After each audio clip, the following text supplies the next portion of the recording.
today I'm going to introduce you about the research, why is it important, and what is the role of research in producing knowledge and new knowledge.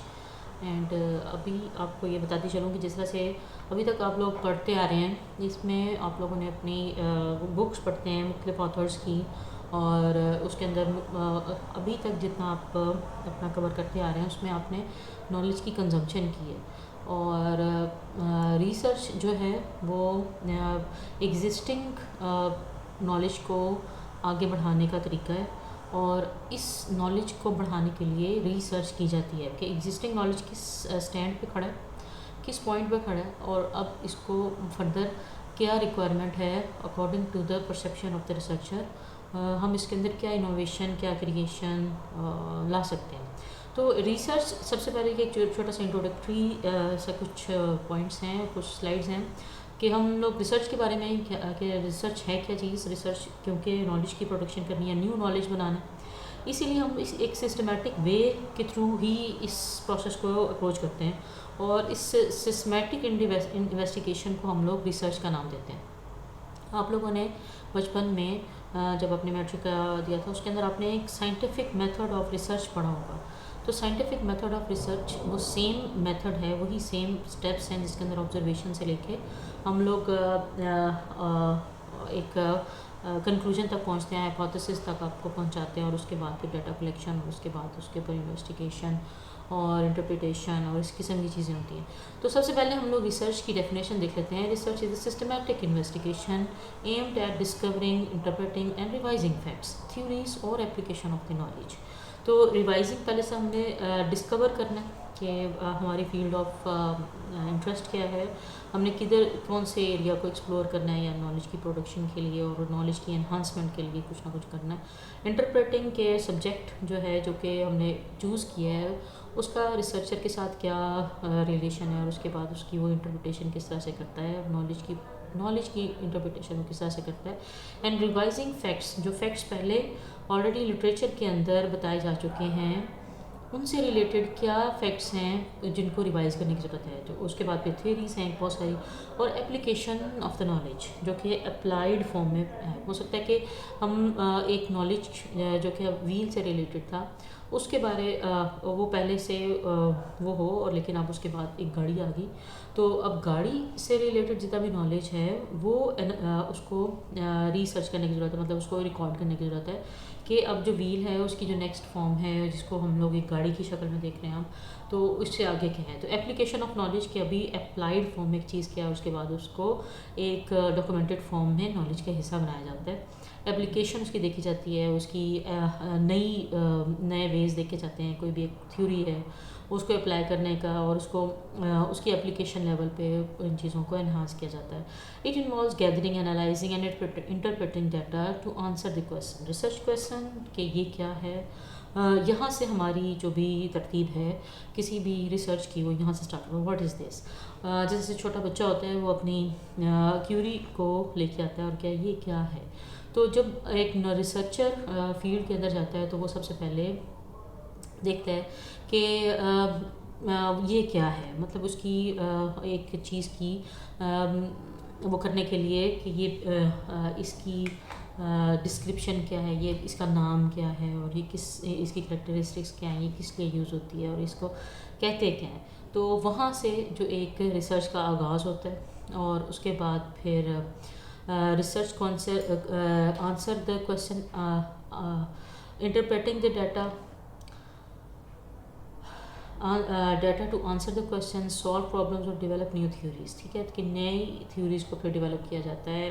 उस question से हम लोग अपना rise करते हैं और research का आगाज़ करते हैं, और उसके बाद फिर हम लोग नई डेवलपमेंट या थ्योरी डेवलपमेंट के ऊपर उसको एंड अप करते हैं। तो सेकंड डेफिनेशन है सिस्टमैटिक प्रोसेस और क्रिटिकल इंक्वायरी। क्रिटिक किसके ऊपर करनी है, जो एग्जिस्टिंग लिटरेचर है कि उसके अंदर क्या गैप्स हैं, और उसके बाद हम लोगों को मज़ीद इसमें किस चीज़ की ज़रूरत है, to validate propositions and conclusions that are communicated to interested others, कि जिस ऐसे हाइपोथेसिस, ऐसी थ्योरी जिसको करने में लोग इंटरेस्टेड हों या उसको चाहते हों कि ये हमें पता चले, एक लोग चाहते हों और उसकी वो एक गैप एग्जिस्ट कर रहा है एग्जिस्टिंग नॉलेज के अंदर, जिसको नए लोग नहीं जानते, उसकी वो इन्हांसमेंट के लिए उसके अंदर वो काम करता है। ठीक है, तो ये एक छोटी सी डेफिनेशन है, इसको हम मज़ीद इसके अंदर एक्सप्लोर करने की कोशिश करते हैं। तो why we need to do research, क्यों ज़रूरी है, हमें करनी क्यों चाहिए, कि नॉलेज क्रिएशन के लिए सबसे पहले, फिर प्रॉब्लम सॉल्विंग के लिए, नई प्रॉब्लम आ गई है, नए पैरामीटर्स, नए जो कि कॉन्टेक्स्ट में किसी और कॉन्टेक्स्ट में एक प्रॉब्लम को टेस्ट किया गया या उसको ऑब्ज़र्व किया गया, उसका नए कॉन्टेक्स्ट में उसकी क्या सॉल्यूशंस हैं, तो उसको सॉल्व करने के लिए एक रिसर्च की जाती है। इनोवेशन नई मतलब आपकी इनोवेटिव आइडियाज़ हो सकते हैं, इनोवेशन क्या हुई है पहले से, अब फील्ड किधर जा रही है, उससे रिलेटेड जितनी भी इनोवेशन। फिर डिसीजन मेकिंग के लिए आपको रिसर्च ज़रूरी है कि आपने किसी न किसी चीज़ पे, किसी न किसी पॉइंट पे डिसाइड करना। जैसे मार्केटिंग रिसर्च होती है, मार्केटिंग रिसर्च है, मैनेजमेंट रिसर्च है, जिसके अंदर आपको आगे का नहीं पता, आपने एग्जिस्टिंग इन्फॉर्मेशन को सामने रखते हुए आपने एक नई प्लानिंग करनी है। जैसे एक नया प्रोडक्ट लॉन्च करना है और उसको सामने बनाते हुए रखते हुए आप अपनी डिसीजन मेकिंग करना चाह रहे हैं कि मैं इस प्रोडक्ट को लेकर चलूँ या नहीं चलूँ, तो उसके लिए आप छोटी सी रिसर्च एक्टिविटी करेंगे, उसका एनालिसिस करेंगे, उसके बाद फिर उसके पर अपनी लोगों की राय लेके तो वहाँ से एक कंक्लूजन को ड्रॉ किया जाता है डिसीजन मेकिंग के लिए। इसलिए रिसर्च इंपॉर्टेंट है।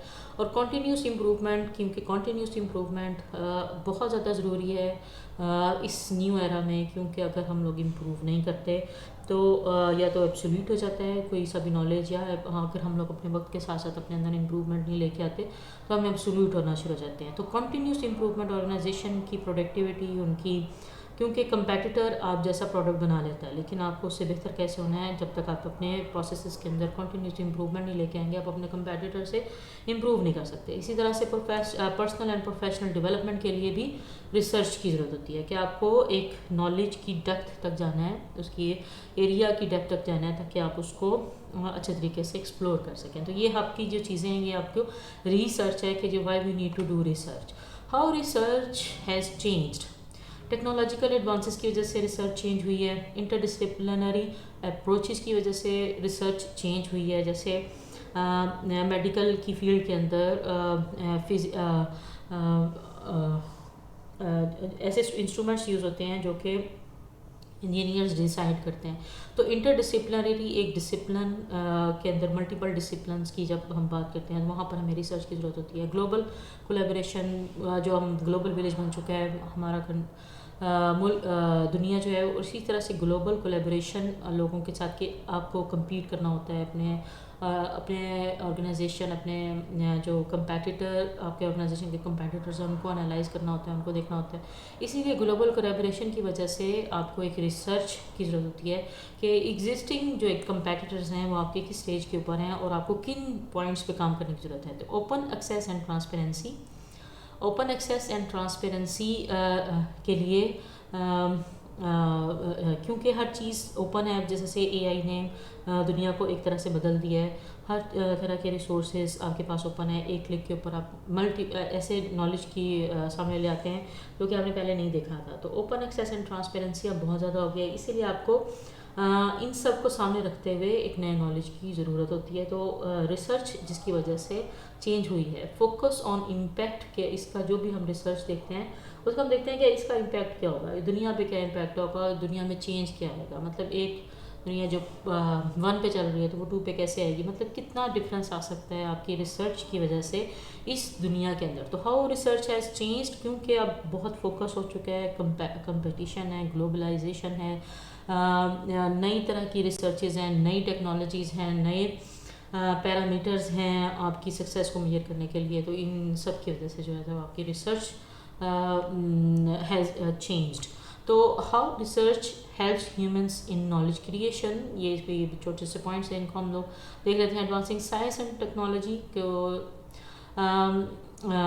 कि कोई भी नॉलेज है साइंस से रिलेटेड, टेक्नोलॉजी से रिलेटेड, उसको एडवांस करने के लिए ह्यूमंस की ये मदद करती है रिसर्च। अंडरस्टैंडिंग ह्यूमन बिहेवियर, जैसे हमारे सोशल साइंसेस के अंदर या हमारे बिजनेस के डिसिप्लिन्स के अंदर ह्यूमन बिहेवियर को अंडरस्टैंड करने के लिए हम प्रिडिक्ट करने के लिए ह्यूमन बिहेवियर को, तो हम रिसर्च का यूज़ करते हैं। इसी तरह से प्रिजर्विंग कल्चरल हेरिटेज, फिर एड्रेसिंग ग्लोबल चैलेंजेस और एनहांसिंग एजुकेशन और ये फॉस्टरिंग क्रिटिकल थिंकिंग, तो लोग क्रिटिसाइज़ कर सकें पुराने नॉलेज को और एडवांस कर सकें, नए नॉलेज को, क्रिएशन को अडॉप्ट कर सकें, इनोवेशन को अडॉप्ट कर सकें। ये सारे पैरामीटर्स हैं जिसकी वजह से हम ये फैसला करते हैं कि how research helps humans in knowledge creation.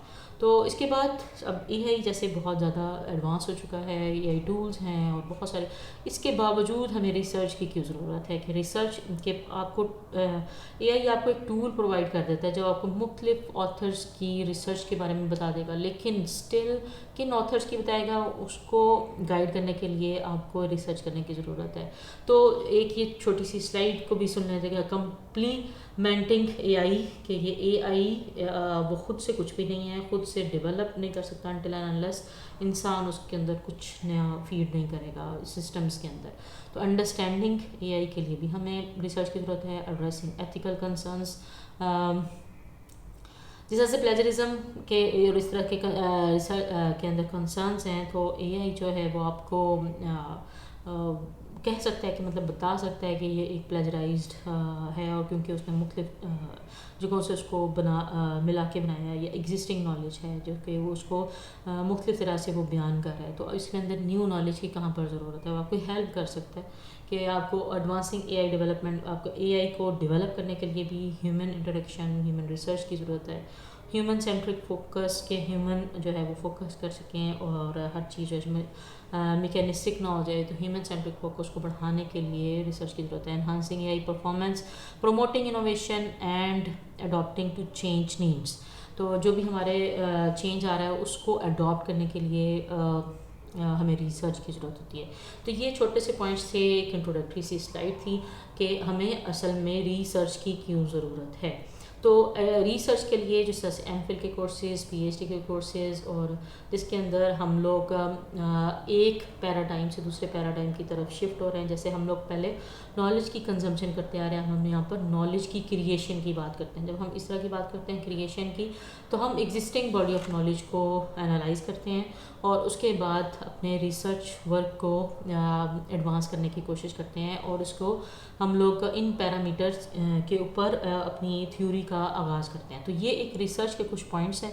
Hopefully आपको इन सब की समझ आई होगी। नेक्स्ट आने वाले वीडियोस में आपको मज़ीद फ़िलॉसफीज़ और इस तरह की चीज़ों के बारे में इंट्रोडक्शन दिया जाएगा। Thank you very much. अल्लाह हाफिज़।